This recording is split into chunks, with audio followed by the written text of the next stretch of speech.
What's up, people? Welcome back to another video. I hope you all are doing good. This is Gufran, and you're watching the Indian Grad in Germany. If you're new to this channel, consider subscribing, and let's start with today's video. If you haven't watched the application series and the other videos and the other podcast on this channel, do watch the videos. The last podcast was with Jesh, so he was an alumni of our course. And now today I have another new person in this podcast series.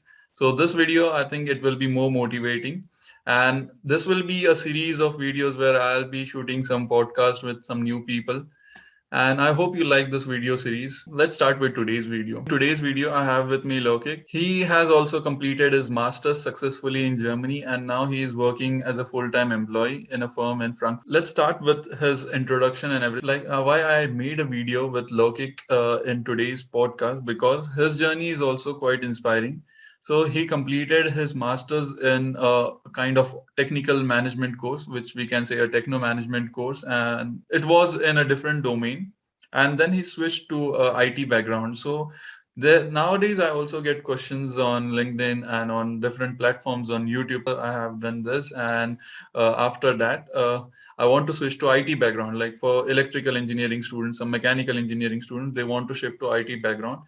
And Loukik is a good example in this video because he completed his master's in a techno management, which is an automotive course, and then after he switched to IT. So the transition phase is quite amazing. The story would be quite amazing to hear. And then let's start with Loukik. So Loukik, thanks for coming on the podcast series, and please give your introduction. So it will be a pleasure to record this video and hear from you. So first of all, thanks a lot, Gufran, for starting the channel and doing this wonderful series and the discussions that you do with the different people. I have watched a few videos. It's really inspiring. So thanks for doing it, and happy to be here and share my experiences also with you, your community. So I know we wanted to do this video since a long time, but finally we are there. And so I'm Loukik Modi. I originally come from Pune, born and brought up there. I did my bachelor's in mechanical engineering from Pune University, and then migrated to Germany in 2016 for my master's. So I did my master's in automotive technology from Ostfalia University. So that's in Wolfsburg, the Volkswagen headquarters. So like Gufran said, it was a techno management course. So we had a good mix of technical and a few management subjects. The lectures were mostly for just a year. And then after that, I started with my internship. So the first one I did in Bosch. So it was in business development. And it was an interesting journey. So after the exposure to the unknown new education system in Germany, the next challenge was applications, right? Like the way the corporate world works. I started with the internships. So for the first internship, I did around 100 plus applications. So you don't really know, right? Like how to tackle things and all. So it took a lot of time, I would say. And then I guess 3 to 4 months also. So, but it was interesting. It taught me a lot. And I started with, it was a great learning experience for me. So the first corporate world exposure in Germany with Bosch. And then I did one more internship. So I felt getting more exposure is important, would be very helpful from a job perspective. So I did one more internship that was at Continental. And this one was in innovation management. And this internship, I got more responsibilities. I had more challenges comparatively.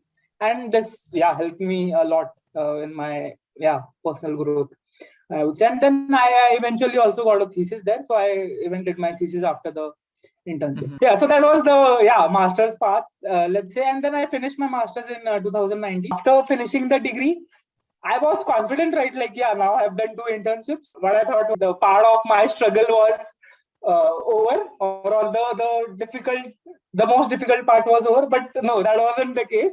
The journey had just begun. After the master, I had to do around 300 plus applications for my first job. So again, the same story, right? Like a lot of rejections. I knew how to handle things now, but then internship and a job are completely different things.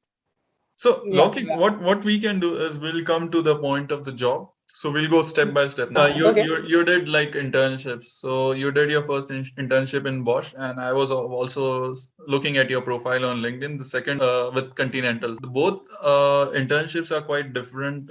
Like one was in business development and one was in innovation management. So like, were you still in that phase, like where you were searching to know what is my expertise, and I would try to switch companies and see like in which things I'm good. Like, was it going in your mind at that time, or you can explain if on this point? Yeah. I would like to dive deeper. So Bosch, so like I said, it was business development and strategic management, Right. portfolio management, and these kind of strategic Mhm. or high level management related. Right. Innovation management was also a small part, I would say, of this Mhm. very broad sector at Bosch. And then my let's say interest developed more in this innovation management. So at Bosch, I didn't have say the freedom to dive or Mhm. get more experience into it because it was too many different things. Right. And out of the other things that I worked with, this was the most interesting part, I would say. And that's why I started looking out for internships in this field. And then, yeah, luckily I ended up with another competitor in the Right. automotive world only.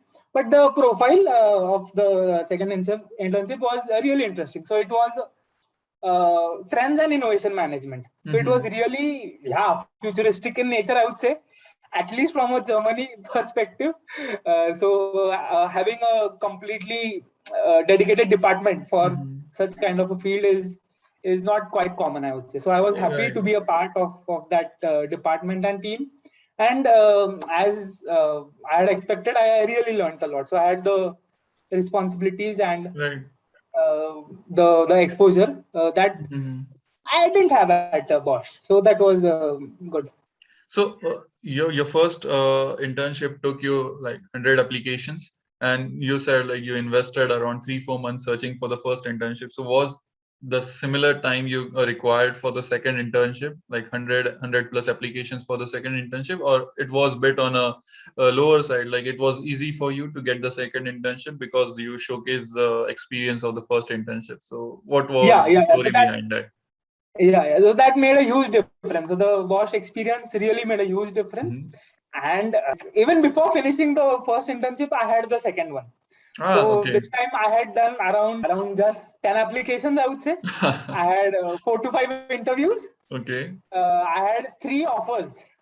So one was from Continental, one was from MIN, and I don't remember one more Mhm. company. So I took the best. Like I had a choice, Right. unlike the last time, and then I went with the best one from a profile perspective and also Right. from a team perspective. So it was completely different than the And first I one. also remember a conversation like 2 years back. We had a conversation regarding this internships. So 2 years back, you told me one thing like in Bosch, the mode of communication was only German, and you had to give presentations because the role was quite strategic and it was more into management. So more of the times you have to make presentations in German. So what is how much was it like German and how much was it in English in Bosch? Yeah. Because Bosch is a German company, which I think they follows German as their official language in most of the management jobs. So you can Yeah. explain that. So the typical traditional German companies will Mhm. have the working language as German only. So like no matter what the official policy says Uh-huh. and all those things, so the at least the traditional companies will have it. Let's say the new ones or the startups and Mhm. such companies could have English. I would say here also could. Okay. So the main thing is you need to have good German skills, and especially in the management field, it's Right. also about the supply demand dynamics. In the IT sector, it's okay, Mhm. or they could be fine with it because they are not getting people. But yeah, language was very important, and then thanks to that, like that exposure helped me eventually in future also. So like even Mhm. today, or while switching from Accenture, the exposure at Bosch Continental helped a lot. So the German exposure also. As I tell in every video, so we can take out this point as important. Again, like the importance of German language from this video as well. So it is now a trend. Like in every video, I'm asking this point of German language and I'm getting the same answer. So it's not changing. So German language is the most important thing. And I would highly advise and recommend the audience who are watching this video to brush up your German skills at least to a level where you can understand a bit and you can communicate a bit so that you can try up your luck with internships and working student jobs at the very first. Yeah. So to put it and simply in Hindi, so जिस देश में रहना है उस देश की भाषा आनी ही चाहिए. Course was automotive technology in Ostfalia University, and the course is more in the inclination towards automotive and the trends towards automotive, and it has some modules of management as well. But then in this journey, suddenly after this internships, you started working in Accenture, and it is which is a IT company, and the role was also in the IT domain. And after that, now at present also your second job, which is a full-time job, you are also doing in a IT company. So why this happened, why you suddenly thought like, okay, I'm working in I did this course in automotive technology at Ostfalia, and then I have now my dreams and my thought process have changed. I want to now pursue my career in the IT field, because this is very difficult when you transition from a one field which is completely mechanical engineering, which is completely different. You did your bachelor's in that, your master's is also inclined to that only, mechanical engineering, automotive technology, we can align that together. And then you're thinking of doing full-time job, which is completely different, like masters and bachelor's at one side and your full-time job, which is in IT, which is completely different. So I can understand like it would be difficult, that the phase of transition. So we'll love to hear from you that what was that. Yeah.